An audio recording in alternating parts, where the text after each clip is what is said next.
Voilà, bonjour à tous. On va apprendre à déterminer le pH d'une solution en se servant d'un tableau d'avancement. Alors on y va. On dissout un sachet de 1000 mg d'aspirine, ça c'est la formule brute, C9H8O4, dans de l'eau, pour obtenir 500 ml de solution. L'équation de la réaction est, donc voilà, l'aspirine plus de l'eau, on a cette molécule, plus H3O+. Alors la question c'est, en considérant la transformation totale, déterminer l'avancement maximal X max, en déduire la valeur finale du pH de la solution. Alors, on veut connaître l'avancement maximal X max, donc on va se servir d'un tableau d'avancement.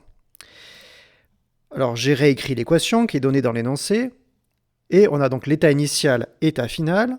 Donc l'état initial, on a le nombre initial de moles de l'aspirine, la quantité de matière initiale.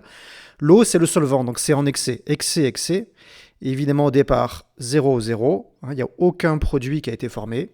Et à l'état final, on a ce qu'on a mis au départ, la quantité de matière initiale, Ni, moins ce qui a réagi. Et ce qui a réagi, on appelle ça l'avancement X.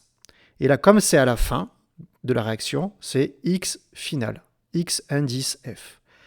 L'eau toujours en excès, et donc il s'est formé XF de cette molécule et XF d'H3O+. Voilà pour mon tableau d'avancement. Moi, je cherche X max. Alors, l'énoncé me dit quelque chose d'important, c'est que la transformation est totale. Ça veut dire que la réaction, en tenant compte du réactif limitant, la réaction est allée jusqu'au bout, ne peut pas aller plus loin. C'est une réaction totale.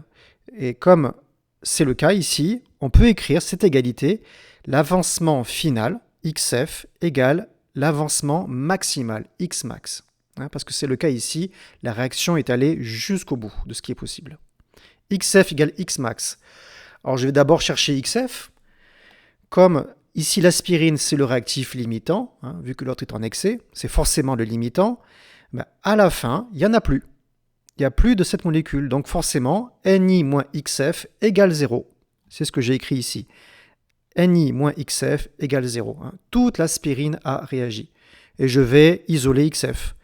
XF égale Ni, donc comme XF égale Xmax, Xmax égale Ni, la quantité de matière initiale d'aspirine que je mets avec mon sachet dans l'eau. Alors maintenant, il me faut calculer Ni, la quantité de matière initiale, c'est la masse sur la masse molaire, c'est les 1000 mg divisé par la masse molaire de l'aspirine qui est donnée. Ça me donne donc Xmax, l'avancement maximal, est égal à 5,556 fois 10-3 mol. Voilà pour Xmax. Maintenant, la question suivante, c'était en déduire la valeur finale du pH. C'est-à-dire qu'une fois que j'ai mis mon aspirine dans de l'eau, que j'ai remué, que j'ai attendu un petit peu, c'est quoi la valeur du pH de la solution à la fin? Je vais dégainer cette formule qui est super importante, qui permet de calculer le pH, le potentiel hydrogène. Donc c'est moins log de la concentration des ions oxonium H3O+, divisé par cette concentration standard, qui vaut 1 mol par litre. Alors j'y vais. Le problème, c'est que je n'ai pas la concentration en ion oxonium, H3O+. Je ne l'ai pas. Je vais la chercher ici, dans cette case. Ici, je connais la quantité finale, l'avancement final des H3O+, XF. Mais XF, c'est égal à Xmax, que je viens de calculer. Et du coup, hop, je descends un petit peu, je peux calculer ma concentration. La concentration, c'est le nombre de moles par rapport au volume. Le nombre de moles ici, c'est Xmax, l'avancement maximal, ou final, parce que c'est à la fin, des ions H3O+. Donc voilà, j'y vais. Xmax, je l'ai calculé. C'est ce qu'on a fait tout à l'heure. Le volume, c'est 500 ml, 10-3. Et je trouve la concentration en ion H3O+, à les ions oxonium, qui est égale à 1,111, 10-2 mol par litre moins 1. Il ne me reste plus qu'à calculer le pH, moins log de ce que j'ai calculé, divisé par 1, toujours, c'est la concentration standard. Et on trouve un pH de 2,0. Voilà, ça c'est une bonne chose de faite. L'exercice continue. Parce qu'en réalité, le pH de la solution est de 2,9. Nous, on a calculé 2, mais en fait, c'est 2,9. Calculez alors la valeur XF, l'avancement final de la réaction. En fait, je spoil un petit peu, mais la réaction n'a pas été totale. C'est pour ça qu'on a un pH qui est un peu plus supérieur. Et du coup, on va calculer XF, vraiment ce qui s'est passé en réalité pour mon aspirine dans l'eau. Alors, j'ai encore mon tableau. Et en fait, comment je vais calculer XF? Je vais le pêcher ici. XF, c'est le nombre de moles, la quantité de moles de matière finale d'H3O+.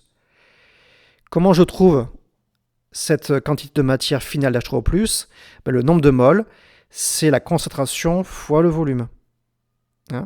Et comment je trouve la concentration? On avance.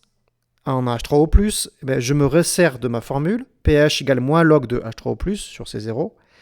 Et je sais que dans ce cas, pour isoler H3O+, je trouve H3O+, c'est C0 fois 10 moins pH. Ça, c'est très important de connaître cette façon d'isoler la concentration en ion H3O+.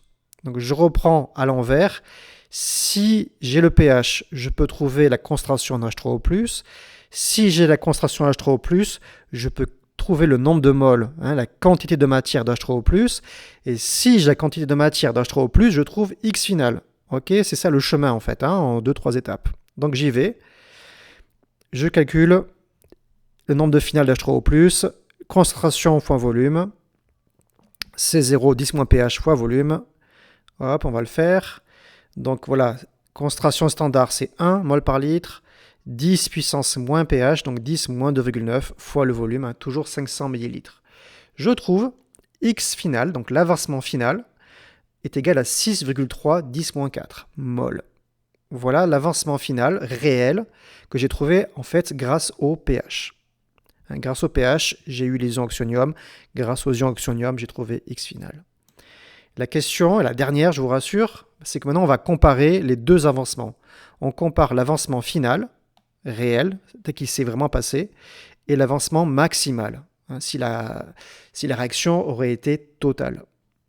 On compare, on a trouvé X max, on a trouvé X final, et en fait, on a trouvé que X final est plus petit que l'avancement maximal. Donc, la transformation entre l'aspirine et l'eau n'est pas totale.